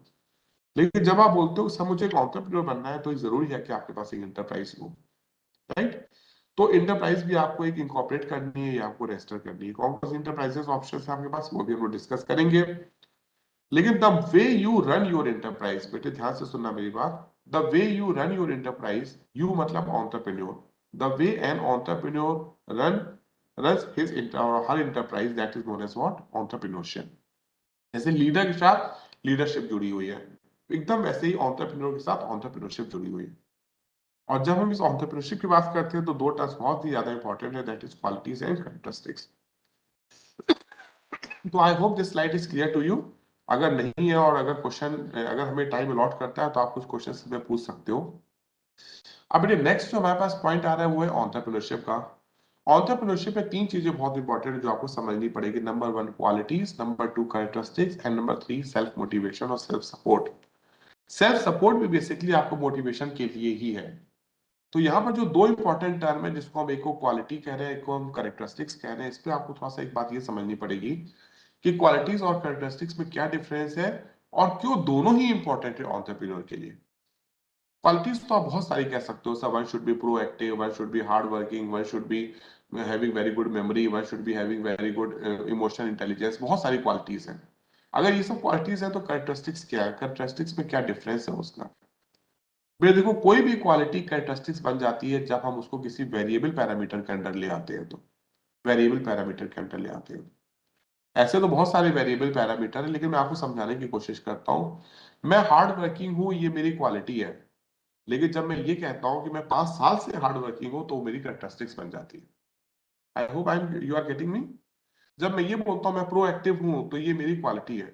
लेकिन जब मैं एक बात बोलता हूं कि मैं कई सालों से प्रोएक्टिव हूं या मैं आपको भी प्रोएक्टिव बना सकता हूं, तो मैं क्या कह रहा हूं कि ये मेरी कैरेक्टरिस्टिक्स है। तो एंटरप्रेन्योरशिप के लिए दोनों ही चीजों की जरूरत है, मतलब कि आप का मौका देख करके अपना रूप बना सको, ये भी जरूरी है, यानी कि क्वालिटी। और आपके अंदर से भी कुछ ऐसी चीजें होनी चाहिए कि आपकी बेसिक कैरेक्टरिस्टिक्स क्या है। जब हम दोनों चीजों का अमलगमेशन देखते हैं और साथ में हमारा मोटिवेशन होता है, तो this is the way how we are going to run our enterprise. इस बात को ध्यान में रखो, एंटरप्रेन्योर सहित कभी भी गुड या बैड नहीं होता है। एंटरप्रेन्योरशिप गुड या बैड होती है जिसके कारण हम ये डिसाइड करते हैं कि एंटरप्रेन्योर कैसा था, राइट। आपके अंदर कुछ ना कुछ करप्शन होता है, आपके दिमाग में कुछ ना कुछ चोरी होती है, जिसके कारण हम ये आपकी ये जो चीजें ये आपके एंटरप्रेन्योरशिप है, जिसके कारण हम बाद में जाकर के बोलते हो कि एंटरप्रेन्योर गड़बड़ था, राइट। तो एंटरप्रेन्योर गड़बड़ नहीं है। अगर हम चीजों को समझते हैं, आपके पास एक अच्छा बिजनेस आइडिया है, आप आईपीएस को समझते हो, आप इनोवेटिव हो, आप प्रॉफिट कंसर्न हो, आप डेडिकेटेड टू सोसाइटी हो, तो फॉर मी आप एक एंटरप्रेन्योर हो। लेकिन the way you are going to run your enterprise, that means the entrepreneurship, this is primary going to decide that whether you are going to deliver a success startup story to the society or not, successful. या आप विजय माल्या की तरह आप India से बाहर जाना चाहते हो, या आप नीरव मोदी की तरह बाहर जाना चाहते हो, वो भी एंटरप्रेन्योर है। लेकिन अगर आपको उस तरह का अपना फ्यूचर चाहिए तो आपको देखना पड़ेगा कि आपकी एंटरप्रेन्योरशिप किस तरीके से किस डायरेक्शन में जा रही है। मैं देखो यहाँ पर एक और चीज है जो कि इंपॉर्टेंट आप लोग समझनी पड़ेगी, वो ये है कि कई लोग बोलते हैं सर हमें ये नहीं समझ में आता है कि हमारे पास बिजनेस आइडिया हमें पिक कैसे करना है। आपने मुझे एंटरप्रेन्योर के बारे में बताया, मुझे समझ में आ गया। आपने मुझे एंटरप्रेन्योरशिप के बारे में बताया, मुझे वो भी समझ में आ गई। लेकिन अब ये नहीं समझ में आ रहा है सर कि मैं क्या काम स्टार्ट करूं, कैसे डिसाइड करूं कि मैं कर पाऊंगा कि नहीं कर पाऊंगा। इसके लिए हमारे पास स्टार्टअप इकोसिस्टम में टर्म है जिसको बोलते हैं problem founder fit. Problem founder fit. लेकिन यहाँ पर प्रॉब्लम फाउंडर फिट समझने से पहले, क्योंकि बेटे आप लोग की फर्स्ट क्लास शायद हो रही है, तो आपको ये समझना पड़ेगा कि प्रॉब्लम और कैपेबिलिटीज में हम किस तरीके से कोरिलेट करते हैं। जो मार्केट पे हमेशा हमेशा मार्केट में प्रॉब्लम्स थी। आपको इस चार्ट में, इस आपको छोटे से ब्लॉक डायग्राम में समझ में आ रहा होगा, ये सारी मार्केट में प्रॉब्लम्स है जो आपको नजर आ रही है, जो आपको टेढ़े मेढ़े डायरेक्शन से नजर आ रही है, ये सारी मार्केट में प्रॉब्लम्स है। और ये प्रॉब्लम्स आज की डेट में नहीं है, ये प्रॉब्लम 10 तारीख को, 10 नवंबर 2022 को नहीं है। ये या इस तरीके की प्रॉब्लम 50 साल पहले भी थी, इस तरह की प्रॉब्लम 500 साल पहले भी थी, और आने वाले 50 साल बाद भी होगी। तो ये बात नहीं है कि बिजनेस करने के लिए ये टाइम अच्छा है, कि 50 साल पहले का टाइम अच्छा था या आने वाले 50 साल बाद के बाद का टाइम अच्छा होगा। ये सारी की सारी अपॉर्चुनिटीज, ये सारी की सारी प्रॉब्लम्स मार्केट में एग्जिस्ट करती है। आपको ये सेलेक्ट करना है कि इनमें से वो कौन सी है जिसको आप सर्व कर सकते हो, जो आपकी कैपेबिलिटी पे फिट होती है। मैं रिपीट कर रहा हूं, जिसको आप सर्व कर सकते हो। और अगर आपको लगता है कि आप उसको सर्व कर सकते हो, तो हम यहां पर ये प्रॉब्लम, ये बात बोलते हैं कि आपकी ये प्रॉब्लम जो आपने पिक की है, ये प्रॉब्लम फाउंडर फिट है। मतलब प्रॉब्लम को फाउंडर फिट करते हैं। राइट। यहां पर एक बात और भी है कि ये प्रॉब्लम क्या है, प्रॉब्लम कौन लोग फेस कर रहे हैं। ये प्रॉब्लम वो लोग फेस कर रहे हैं जो कि आपके कस्टमर्स आज की डेट में हैं या आने वाले टाइम पर आपके कस्टमर बनेंगे। जो लोग आपके आने वाले टाइम पर आपके कस्टमर बनेंगे, यानी कि आपके जो फ्यूचर कस्टमर होंगे, वो आज की डेट में क्या प्रॉब्लम फेस कर रहे हैं, ये आपको समझना पड़ेगा। अगर आपको लगता है कि अभी हम कुछ एग्जांपल्स भी लेंगे, शायद आपको और ज्यादा क्लियर हो जाएगा। आपको उस प्रॉब्लम्स को दूर करना है, लेकिन ये हो सकता है कि आपके जो कस्टमर्स है उस प्रॉब्लम के बारे में अवेयर हो या अनअवेयर हो, यानी कि दे आर नॉट अवेयर। ये अवेयरनेस एंड और नॉन अवेयरनेस है, इसको हम रिप्लेस कर सकते हैं एक टर्म से, और मैं रिप्लेस करने जा रहा हूं, वो है नीड से। नीड प्रॉब्लम है, ये एक अलग क्वेश्चन है, लेकिन वो प्रॉब्लम कोई नीड को अराइज कर रही है कि नहीं, ये दूसरा क्वेश्चन है। अगर वो प्रॉब्लम को नीड इमीडिएटली अराइज कर दे रही है, तो कम से कम आपको अवेयरनेस प्रोग्राम नहीं चलाने अपने प्रोडक्ट को लॉन्च करने के साथ। यानी कि people are aware about the problem they are facing. लेकिन एट द सेम टाइम अगर आपको उस प्रॉब्लम को लगता है कि प्रॉब्लम को नीड में कन्वर्ट करने में भी टाइम लगेगा, पहले लोगों को जाके बताना पड़ेगा कि आप ये प्रॉब्लम फेस कर रहे हैं और इसका सोल्यूशन अवेलेबल है, तो फिर आपका बजट थोड़ा सा बढ़ता है। तब आपका मतलब ये है कि आपको उसको नीड को कन्वर्ट करने के लिए भी आपको कुछ कुछ आपको टाइम देना पड़ेगा, कुछ आपको रिसोर्सेस लगाने पड़ेंगे। मैं आज की डेट में मान लेता हूं कि अगर प्रॉब्लम है तो नीड है, मैं इस बात को मान लेता हूं। प्रॉब्लम है तो नीड है, और नीड है तो अपॉर्चुनिटी है। और ये अपॉर्चुनिटी आपको पिक करनी है, जिसके लिए मैं इस वाली स्लाइड में आपको दिखा रहा था। तो मैं लिंक कर रहा हूं तीनों चीजों को। ये प्रॉब्लम है, प्रॉब्लम कन्वर्ट हो रही है नीड में, और नीड कन्वर्ट हो रही है अपॉर्चुनिटी में। और अब इस अपॉर्चुनिटी को मैं लास्ट के चौथे टर्म से यूज कर रहा हूं, दैट इज कैपेबिलिटी। आपके अंदर या आपकी टीम के अंदर ये कैपेबिलिटी है कि आप इस अपॉर्चुनिटी को पिक कर सकते हो। I hope I am clear to you. ठीक है, दैट इज वाई ये जो चार टर्म मैंने ऊपर यूज किए, जो आप देख सकते हो, सेंस करना, देन स्कैन करना, देन पोजीशन लेना, और देन एनालाइज करना, ये चारों टर्म इसी चीज से ही मोटा मोटा लिंक्ड है। ये प्रॉब्लम है, प्रॉब्लम नीड है, नीड अपॉर्चुनिटी है, और अपॉर्चुनिटी को आप फुलफिल कर सकते हो through your core competencies, through your capabilities. Right. जब भी हम कोई भी एक पिक करते हैं, तो इसको हम जाके हम एक्स और वाई के ग्राफ में जीरो पे रख देते हैं, जहां पे जो एक्स एक्सेस है वो टाइम को रिप्रेजेंट करता है, वाई एक्सेस जो है वो नेट कैश फ्लो को रिप्रेजेंट करता है। ये आज का टॉपिक नहीं है, ये हम लोग आगे कभी होगा तो उसको हम डिस्कस करेंगे, लेकिन हम अभी जो बताना चाह रहे हैं वो आप ये देखो। आज की डेट में ओला उबर है, मुझे पता नहीं है आपके शहर में ओला उबर होगी कि नहीं, लेकिन ओला और उबर वो चीजें हैं जिसमें आप मोबाइल ऐप के थ्रू आप कैब को बुक करते हो, कैब आपके पास आती है, डेस्टिनेशन लिखी रहती है, वहां पर आपकी कैब आपको छोड़ देती है, और आपसे जो पैसे लेने होते हैं वो भी ऑनलाइन डिडक्ट हो जाते हैं, या आप कैश पेमेंट कर देते हो या पेटीएम के थ्रू पेमेंट कर देते हो। जब ये ओला उबर नहीं थी, मैं दिल्ली में था बेटे, मैंने बहुत प्रॉब्लम फेस की है, बहुत प्रॉब्लम फेस की है। किस तरह की प्रॉब्लम फेस की है? लोकल टैक्सी स्टेशन हुआ करते थे, लोकल टैक्सी स्टेशन, वहां पे जाकर के मुझे अगर स्टेशन जाना होता था, तो मुझे जाकर के बोलना पड़ता था कि 9 बजे मेरी ट्रेन है, तो 8 बजे आप टैक्सी भेज देना। तो बाद में बोलता था ठीक है, मैं 8 बजे आपको टैक्सी भेज दूंगा। वो मेरी बुकिंग कर लेता था, और जरूरी नहीं होता था कि 8 बजे मेरे पास टैक्सी आ जाएगी, आ भी जाती थी और नहीं भी आती थी। अगर नहीं आ रही है तो आप उनको कॉल करते थे, 8 बजे कॉल करते थे, 8:05 पे कॉल करते थे, 8:10 पे कॉल करते थे, 8:15 में कॉल करते थे। वो आदमी बोल रहा है कि टैक्सी आ रही है, आ रही है, आ रही है, लेकिन टैक्सी नहीं आ रही है। अगर आ भी रही है तो शायद आपके पास 8:30 बजे तक आ जाएगी, क्योंकि ट्रेन आपकी छूटेगी। ट्रेन टैक्सी के जो ट्रांसपोर्टेशन का जो ओनर है, ट्रेन उसकी नहीं छूटेगी। अगर टैक्सी टाइम पर आ गई तो उसके लिए बिजनेस है, अगर टैक्सी टाइम पर नहीं आई तो उसका लॉस भी क्या है? कोई लॉस नहीं है। लॉस आपका है। और लोग इस बात से बहुत ज्यादा फेडअप थे, राइट?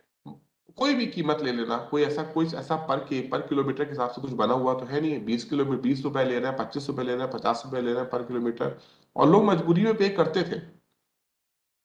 ठीक है। ये सब चीजों को दूर हटाते हुए पहले हमारे पास मेगा कैब आई। ठीक है। फिर हमारे पास बेरू कैब भी आई। वो भी हम फोन से बुक करते थे, लेकिन हाँ, उनकी सर्विसेज भी मेरे बहुत ही अच्छी थी। बाद में रिप्लेस होकर के सब कुछ हमारे पास ऑनलाइन सर्विसेज में आ गई। ओला उबर सक्सेसफुल है बिकॉज कस्टमर्स कुछ प्रॉब्लम फेस कर रहे थे। आज की डेट में जोमेटो, स्विगी, ऑनलाइन जो रेस्टोरेंट या आपके पास लॉजिस्टिक सपोर्ट प्रोवाइड कराते हैं, ये सब सक्सेसफुल है क्योंकि कुछ ना कुछ प्रॉब्लम्स रेस्टोरेंट्स के साथ थी। तो जब कोई ना कोई प्रॉब्लम रहती है जिसको आप देख पा रहे हो अपनी स्क्रीन में, तो हमारे पास कुछ ना कुछ सोल्यूशन हम लेकर के आए। आपको ये सोचना है, मैं आपको बस एक आइडिया दे रहा हूँ सोचने के लिए कि लेफ्ट साइड में जो चीजें लिखी हुई ये भी प्रॉब्लम्स हैं आज की डेट में। आपको ये देखना है कि क्या आप इस तरीके का कोई सोल्यूशन लेकर के आ सकते हो कि नहीं लेके आ सकते हो। अपॉर्चुनिटी है, ये मैं आपको श्योर बता रहा हूँ। प्रॉब्लम है, नीड है, अपॉर्चुनिटी है। आपको ये देखना है कि आपके अंदर कैपेबिलिटी है कि नहीं, कि आप उस सोल्यूशन को पहुंचा सकते हो।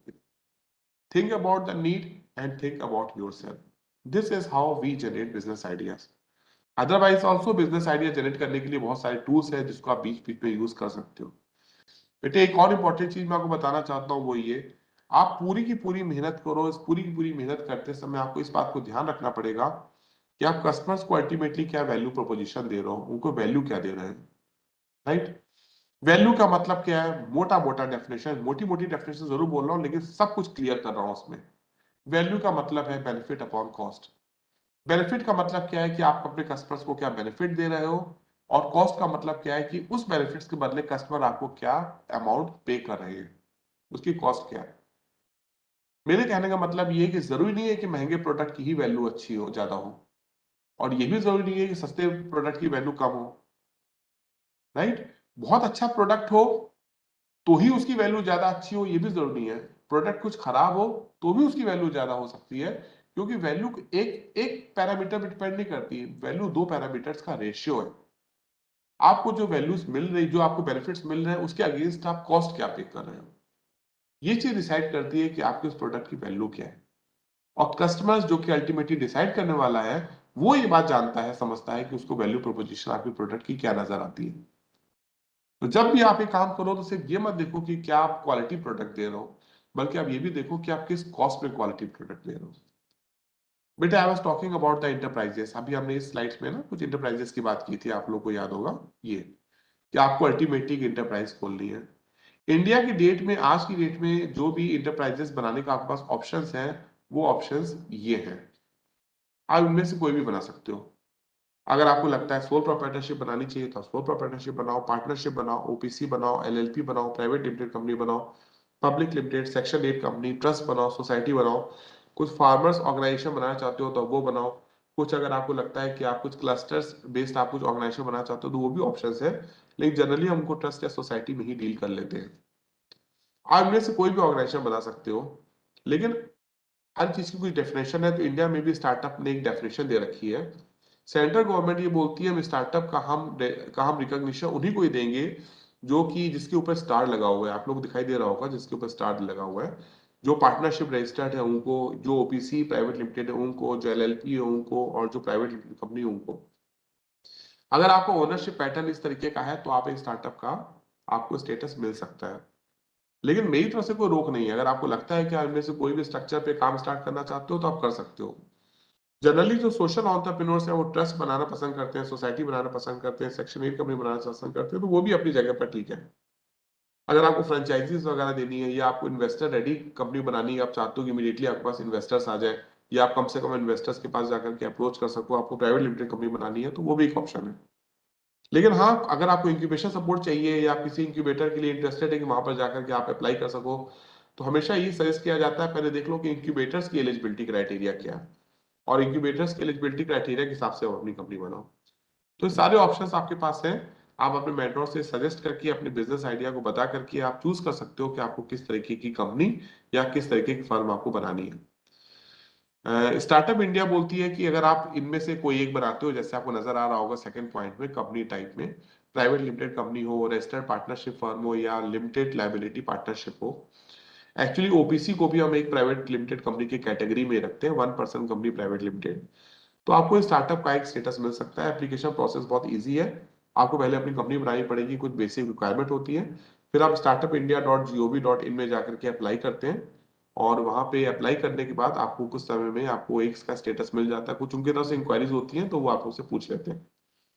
अब बेटे लास्ट टॉपिक है आज का, है बिजनेस इंक्यूबेटर के बारे में। हम लोग थोड़ी सी बात बिजनेस इंक्यूबेटर के बारे में भी कर लेते हैं।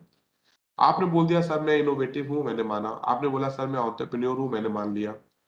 आपने इनोवेशन और एंटरप्रेन्योरशिप को समझने के बाद आपने बिजनेस आइडिया जनरेट किया। कैसे बिजनेस आइडिया जनरेट किया वो अभी हम लोगों ने शॉर्ट में देखा है। आप उस बिजनेस आइडिया को लेकर के अपने मेंटोर के पास जाते हो या मेरे पास आते हो, मैंने बोल दिया ठीक है। अब नेक्स्ट चीज ये होती है बेटे, क्योंकि हमारे पास लिमिटेड बजट है, लिमिटेड रिसोर्सेज है, अगर हम ओपन मार्केट में करना चाहें उस सब चीजों को लेकर तो कोई प्रॉब्लम नहीं है, कोई गलत नहीं है। आप अपनी कंपनी बनाओ, आप दिल्ली में आओ, दिल्ली में आके किराए पे आप अपना एक ऑफिस लो, फिर आप 2-4 लोग अपने अंदर में आप रिक्रूटमेंट करो, आप प्रोडक्ट को डेवलप करो, प्रोडक्ट और ज्यादा अच्छा बनाओ, आप अपना बिजनेस करो, कुछ मना नहीं है, आप सब कुछ कर सकते हो जो कि आप करना चाह रहे हो। लेकिन इसके बावजूद भी हम इंक्यूबेशन सेंटर्स में जाते हैं, इंक्यूबेशन सेंटर्स में जाते हैं। क्यों? क्योंकि वहां पर जाने से हमें बहुत सारी चीजें हमारे लिए इजी हो जाती है। तो इंक्यूबेशन सेंटर्स क्या है ये मैं समझता हूँ। इंक्यूबेशन सेंटर का मतलब क्या है, जब कोई बेबी बॉर्न होता है ना, तो जब कोई छोटा बच्चा पैदा होता है तो छोटे बच्चे को हम इंक्यूबेटर में रखते हैं। ये इंक्यूबेटर हर हॉस्पिटल में होता है। वहां पर ये इंक्यूबेटर होता है जहाँ छोटे छोटे चैम्बर्स होते हैं जिसमें हम जाकर के बेबी को रख देते हैं। कुछ समय तक हम उसको ऑब्जर्व करते हैं। जब हम देखते हैं कि बच्चा नॉर्मल है, अपनी कंडीशंस में फिट है, या एक्लेमेटाइजेशन हो चुका है उसका, वो नए एनवायरनमेंट में आकर के अपने आप को अच्छा फील कर रहा है, तो हम उस बेबी को दे देते हैं, उसकी मदर को हैंड ओवर कर देते हैं। इस पे 3 घंटे का टाइम लग सकता है, 6 घंटे का टाइम लग सकता है, 12 घंटे का टाइम लग सकता है, 1 दिन का टाइम लग सकता है। कुछ ज्यादा प्री मेच्योर बच्चे हो तो थोड़ा ज्यादा समय भी लग सकता है। बिल्कुल उस तरीके से बेटे हमारा बिजनेस इंक्यूबेशन सेंटर काम करता है। वो कैसे काम करता है? आप एक नए स्टार्टअप हो, आपको बहुत लोग परेशान कर रहे हैं, रेड टेपिज्म ज्यादा है, पुलिस बार बार आ जाती है आपको परेशान करने के लिए, या आपको किराया बहुत ज्यादा पे करना पड़ रहा है, या आपको मेंटरशिप सपोर्ट नहीं मिल रहा है, या आपको प्रॉब्लम हो रही है, तो हम लोग क्या कहते हैं, आप आ जाओ हमारे इंक्यूबेशन सेंटर में। और एक पर्टिकुलर टाइम के बाद, जिसको हम लोग इंक्यूबेशन पीरियड कहते हैं, 1 साल के बाद, 2 साल के बाद या 3 साल के बाद, तब आप ओपन मार्केट में चले जाना और तब जाकर के आप अपना काम करना, क्योंकि नाउ यू आर स्टेबल, अब आप स्टेबल हो। तो जब तक आप स्टेबल नहीं हो तब तक के लिए जो आपको बेनिफिट्स चाहिए वो बेनिफिट्स हम प्रोवाइड कराते हैं, जिसको हम इंक्यूबेशन सेंटर बोलते हैं। इंडिया में आज की डेट में 600 से ज्यादा इंक्यूबेशन सेंटर्स हैं। और ये जो इंक्यूबेशन सेंटर्स है इसकी डिटेल्स आपको बहुत ही ज्यादा इजीली आपको इंटरनेट में मिल जाएगी, आप गूगल करोगे आपको मिल जाएगी। लेकिन फिर भी गवर्नमेंट ने एक साइट बनाई है, ministry of commerce and industry ने, startupindia.gov.in। आप वहां पर जाओगे तो आपको मोस्ट प्रोबेबली सारे के सारे इंक्यूबेशन सेंटर्स का रजिस्ट्रेशन आपको वहां पे मिल जाएगा। आप वहां पर जाकर देख सकते हो कि इंक्यूबेशन सेंटर्स कौन से एरिया को सपोर्ट कर रहा है, क्या क्या बेनिफिट्स दे रहा है, उनकी सक्सेस स्टोरीज क्या है, राइट, उनके पुराने इंक्यूबेटर्स का फीडबैक क्या है, और फिर आप अपना कोई ना कोई इंक्यूबेशन सेंटर आप सेलेक्ट कर सकते हो। जनरली ये सारी फैसिलिटीज है जो कि इंक्यूबेशन सेंटर्स आपको प्रोवाइड कराता है। आपको ऑफिस स्पेस मिलती है, लॉकेबल भी मिल सकती है, और आपको को वर्किंग स्पेस भी मिल सकती है। कंप्लीट आपको इंटरनेट फैसिलिटीज मिलती है। आपको कुछ शेयर स्पेस चाहिए, जैसे लैब वगैरह चाहिए आपको प्रोडक्ट डेवलप करने के लिए, या आपको मेकर्स स्पेस चाहिए प्रोडक्ट डेवलप करने के लिए, आपको छोटे मोटे कोई कॉन्फ्रेंस रूम चाहिए रिक्रूटमेंट करने के लिए, आपको कोई अपनी गैदरिंग करनी है, तो वो भी आप वो भी आप शेयर स्पेस की तरह यूज कर सकते हो। आपको किसी भी तरह की कंसल्टेंसी चाहिए, टेक्निकल, बिजनेस, स्ट्रेटेजिक, तो कंसल्टेंसी भी फ्री ऑफ कॉस्ट आपको मिलती है। इसके अलावा अगर आपको सीड फंड चाहिए, seed fund, I hope you understand the meaning of seed, बीज। सीड फंड चाहिए आपको, बेसिक फंड चाहिए जो अप टू 30 लाख रुपीज है। अलग अलग इंक्यूबेशन सेंटर में अलग अलग अमाउंट का सीड फंड है, तो वो भी आप ले सकते हो। ये सीड फंड आपको सॉफ्ट लोन के हिसाब से, या आपको ग्रांट के हिसाब से, या आपको इन्वेस्टमेंट इन्वेस्टमेंट मतलब कि आपकी कंपनी जो आपने बनाई है प्राइवेट लिमिटेड कंपनी, उसके कुछ शेयर लेकर के आपको फंड कर दिया है। इस सारी तरीके से आपकी सीड फंडिंग की फैसिलिटी पॉसिबल है। तो ये आप सीड फंड भी ले सकते हो। तो ये वो बेनिफिट्स हैं जो बेनिफिट्स आप लोगों को किसी इंक्यूबेशन सेंटर से मिल सकते हैं। इंक्यूबेशन सेंटर्स आज की डेट में तो बहुत सारे, आज से कुछ साल पहले इंडिया में बहुत लिमिटेड इंक्यूबेशन सेंटर्स थे, लेकिन अब अचानक से बहुत सारे इंक्यूबेशन सेंटर्स आ गए हैं, thanks to the technical institutes, specially जो हायर एजुकेशन इंस्टीट्यूट्स हैं।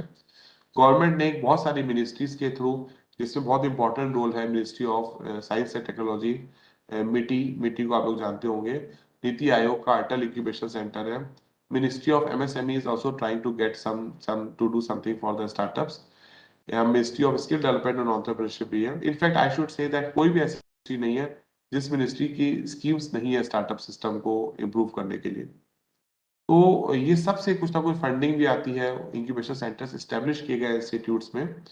तो आप देख सकते हो उनमें कौन से इंक्यूबेशन सेंटर में आप अप्रोच करना चाहते हो। अच्छी चीज ये है कि अगर आपके पास कोई बिजनेस आइडिया नहीं भी है, तो भी आप एटलीस्ट इंक्यूबेशन सेंटर से विजिट करो, देखो कि वहां के लोग क्या क्या काम कर रहे हैं, वहां के सीईओ से, वहां के स्टाफ से आप लोग बात करो, तो आपको और ज्यादा आइडिया लगेगा कि किस तरीके से आप लोग अपनी लाइफ में नए नए स्टार्टअप्स लेकर के आ सकते हो। बेटे एक और चीज है जो लास्ट स्लाइड है मेरी आज की, वो ये है कि कई बार लोगों को नहीं समझ में आता सर शुरू कहाँ से करना है। आपके लेवल को ध्यान में रखते हुए बेटे मैंने स्लाइड ऐड की है, कहाँ से शुरू करें, what step will come first, what which step will come fifth, which step will come seventh. तो मैंने कोशिश की है कि मैं आप लोग समझा सकूं कि आपको शुरुआत कहाँ से करनी है। तो आप अगर इसी तरीके से अगर आप आगे बढ़ेंगे, जैसे आप point number 1 two point number 38 लिखा हुआ है, तो चांसेस है कि आप लोगों को ज्यादा प्रॉब्लम फेस नहीं करनी पड़ेगी, और कम से कम आपके पास एक डायरेक्शन होगा, जिसको रेल गार्ड्स बोलते हैं, आपके पास एक डायरेक्शन होगा कि आपको किस तरीके से आगे बढ़ना है। कोई खास जरूरत पड़ती है तो आप लोग मेरी वेबसाइट के थ्रू मुझे कांटेक्ट कर सकते हो। मेरा नाम डॉक्टर वी के अरोरा है और मेरी वेबसाइट है vkarora.com। मैं जनरली कोशिश करता हूँ कि मैं ज्यादा से ज्यादा प्रॉब्लम्स को सॉल्व कर सकूं या आप लोगों को डायरेक्शंस दे सकूं जो मेरी कैपेबिलिटीज में आता है। अगर आपके पास कुछ क्वेश्चंस हैं तो वो क्वेश्चंस आप लोग पूछ सकते हो। थैंक्स बेटे, थैंक्स फॉर लिसनिंग। कुछ क्वेश्चन सर, क्वेश्चन काफ़ी हैं, मेरे मन में भी हैं। बस पहले तो आपको बहुत बहुत धन्यवाद। मेरी आवाज़ आ रही है अरोरा सर? आ रही है सर, बिल्कुल आ रही है। जी। हमारे एक इनविटेशन पे हमारा ये आमंत्रण स्वीकार किया, और इतना अच्छा आपका सर ये लेक्चर था, इतना इफेक्टिव था, इफेक्टिव और डायनेमिक और इंफॉर्मेटिव इंफॉर्मेशन आपने बहुत ही सहज भाषा में दिया सर। और इसके लिए मैं पूरे विश्वविद्यालय सबके तरफ से पुनः आपको हार्दिक हार्दिक बधाई, आभार व्यक्त करता हूँ सर।